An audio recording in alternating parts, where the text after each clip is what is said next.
move you into that segment where we share in the devotion. And today's devotion is titled, Let Us Abhor Envy. Let Us Abhor Envy. I'm taking these from 1 Samuel 18, verse 7 and 1 Samuel 21, 11. So we shall read 1 Samuel 18, verse 7, which says this. Now, let's look earlier on than that. Let's just look at the beginning. After David had finished talking with Saul, Jonathan became one in spirit with David, and he loved him as himself. From that day, Saul kept David with him and did not let him return home to his family. And Jonathan made a covenant with David because he loved him as himself. Jonathan took off the robe he was wearing and gave it to David along with his tunic and even his sword, his bow, and his belt. Whatever mission Saul sent him on, David was so successful that Saul gave him a high rank in the army. This pleased all the troops and Saul's officers as well. When the men were returning home after David had killed the Philistine, the women came out from all the towns of Israel to meet King Saul with singing and dancing, with joyful songs and with timbrels and lyres.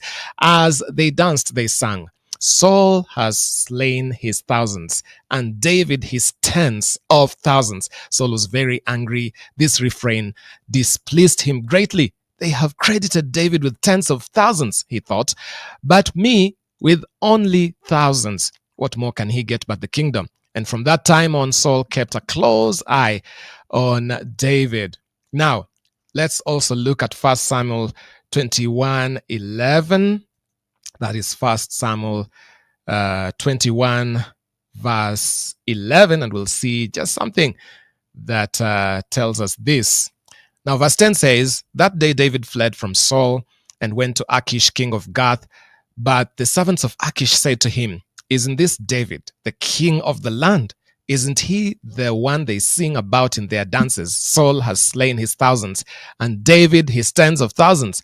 David took these words to heart and was very much afraid of Achish, king of Gath, so he pretended to be insane in their presence. And while he was in their hands, he acted like a madman, making marks on the doors of the gate and letting saliva run down his beard. All right, so the text there also just showing what David was going through. By this time, by the way, King Saul was hunting for David. He wanted him to be done away with. And when you look at that conversation that he had with Jonathan, he really scolded Jonathan because he thought Jonathan would be the guy that takes up after him. But of course, we see that God had rejected the king. And by this time, King David was being groomed by God to take over. And so the only way Jonathan would secure his kingdom, or so he thought, was to eliminate David. So he followed him from stronghold to stronghold, and God will not let David to be handed over to the hands of King Saul. So in this particular instance, King Saul had been told, you know what, Jonathan has gone to this place and that place, and so he kept following. But whenever he kept following, when he was about to close in on David, God would also give David a way of escape, right? So he kept on fleeing and going, places, from place to place. It was a particular instant where King Saul was almost closing in on David. This place we find in 1 Samuel verse 23. If you read verse 26, you'll see Saul was going along one side of the mountain, and David and his men were on the other side, hurrying to get away from Saul.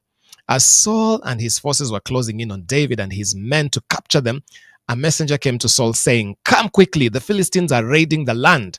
Then Saul broke off his pursuit of David and went to meet the Philistines. That is why they call this place Sila Hamahlikoth.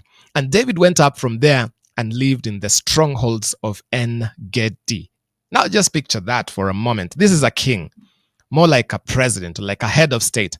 He's busy chasing after someone he should be looking at as an asset, because David was a warrior.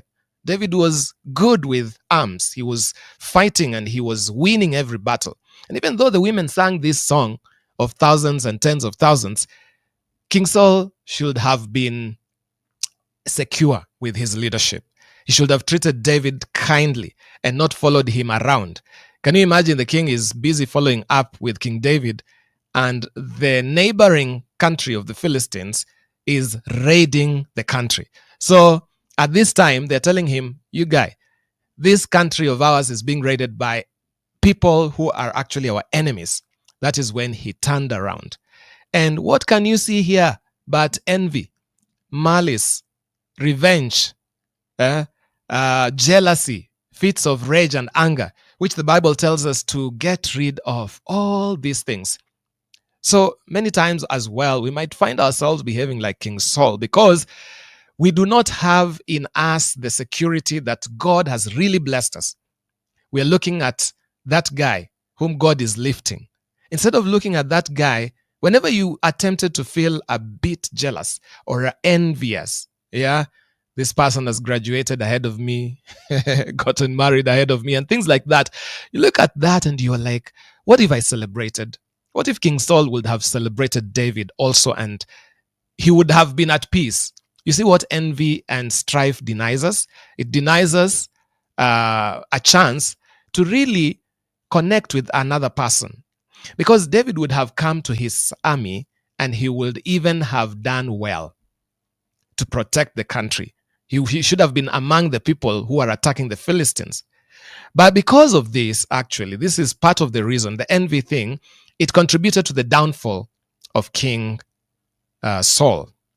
So today, am I tempted to be envious at someone's success, at someone's ability, which I believe, envy denies us to the ability to reason and see how blessed we are, because we are seeing the blessings of others and we become jealous of them, meaning we really want what they have. But if we could only see how blessed we are. King Saul was blessed as the king. He was blessed with the wisdom to lead the nation of God. So if he would have done the opposite, I believe that his kingdom, it would have been secured. At some point when Jonathan is actually coming to this stronghold to tell David, you know what, my father is coming after you. He tells him, I believe that you will be the king and that I will be second to your throne. So you can imagine the heart of Jonathan was pure, but the heart of his father was not pure. May God help us to get rid of all envy, because even in our daily interactions at home, you can be envious of your brother or sister. You can be envious of that colleague of yours. Envious. Things are not working exactly, because it sounds like the song that these women were singing. Saul has killed his thousands. David has killed his tens of thousands. So what? Even if that were to be true, it is okay. Let us celebrate the other person, but let us not be envious of each other. So may the Lord help us to love each other in Jesus' mighty name. I see Jomba, you're listening from Kakamega. Thank you so much. Also on the stream, I also see Florence Nekesa.